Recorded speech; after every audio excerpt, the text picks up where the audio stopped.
Hundreds of business executives and risk professionals from around the world asked us how they could use enterprise risk management, or ERM, more strategically to create value-driven performance.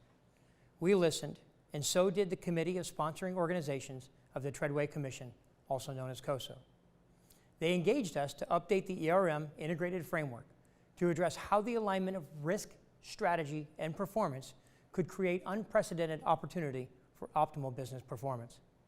Originally issued in 2004 by COSO, the framework is one of the most widely recognized and applied enterprise risk management frameworks in the world. We've created a video series that explains the key changes to the framework. This video explores the 3 different connections between risk and strategy and how your enterprise risk management framework should consider each in order to drive the greatest benefits for your organization. Today I'm sitting with Frank Martins and Helen Katz, 2 members of the core COSO project team, to talk about how the framework provides guidance to integrate risk into the strategy selection process. So, Helen, market research told us that strategic blunders have a large effect on value. What have we found? Absolutely. So a study conducted by Strategy found that strategic blunders actually accounted for the greatest loss of shareholder value for 81% of companies since 2002 that were valued over $1 billion. You know, it's interesting. When we think about that, Frank, we extended a little bit further. We did a COSO survey as well, didn't we? What did we find? We did, and we did it at the beginning of the project to get a sense around what the market was thinking around this whole topic. And what 63% of the people said is that integrating risk and strategy was either important or very important for their organizations going forward. You know, what's interesting is as we considered those things and we dove into this further and talked to various clients, the advisory council and others, we found that we could break this down into 3 different pieces: the risk of strategy, from strategy, and to strategy. Helen, why don't you tell us a little bit more about that? Well, we've actually captured those 3 dimensions in the core graphic that you'll find throughout the document. Firstly, we talk about the risk of strategy not aligning, and very simply, this is referring to the risk or the possibility that your strategy doesn't align to your mission, vision, and core values. That possibility is a risk, and even when greatly executed, will not help your organization achieve its core purpose.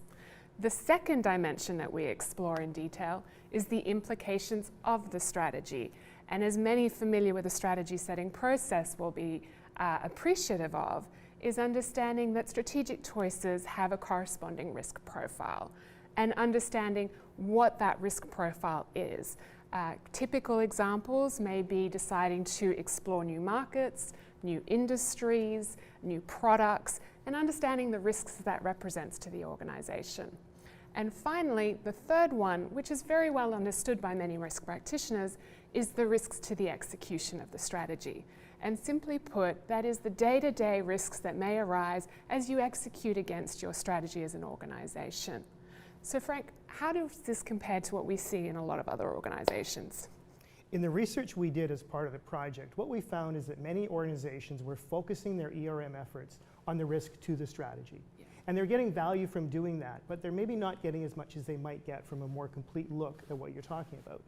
So we do think that going forward, organizations are going to want to expand that focus. They're going to want to go beyond just looking at the risks to strategy, but really be more focused in bringing in the of and from aspects as well. So Dennis, what did we do from a framework perspective? So there's 4 things we did. First is we wanted to move away from the conversation of being a process. And so we talk about the capabilities and practices and approaches that organizations have in integrating risk into strategy. Secondly, we talk very specifically about ERM and how it fits into strategy setting. And we also talk explicitly about how ERM has to work in with evaluating strategic choices that you make. We haven't forgotten about the other aspect, which is the risk to piece. These are all things we developed in 2004, but I think in this update we've really given them more prominence and more focus than we had, and I think it's going to be beneficial to organizations that use it. You know, really breaking out that relationship of risk and strategy through these 3 lenses of, from, and to, thinking about how it bakes into the strategic planning process, really I think is a major step forward for risk management, its relevance, the value that it brings to the strategy discussion, and ultimately in the organization's ability to achieve its objectives. Thanks, Helen. Thanks, Frank, for joining me in the conversation today. As part of our efforts to solicit public feedback in the development of the COSO framework, please download the updated draft framework at coso.org and provide comments by September 30th. Visit pwc.com/COSO-ERM to learn more about the changes to the framework and how they will impact your business. Thank you.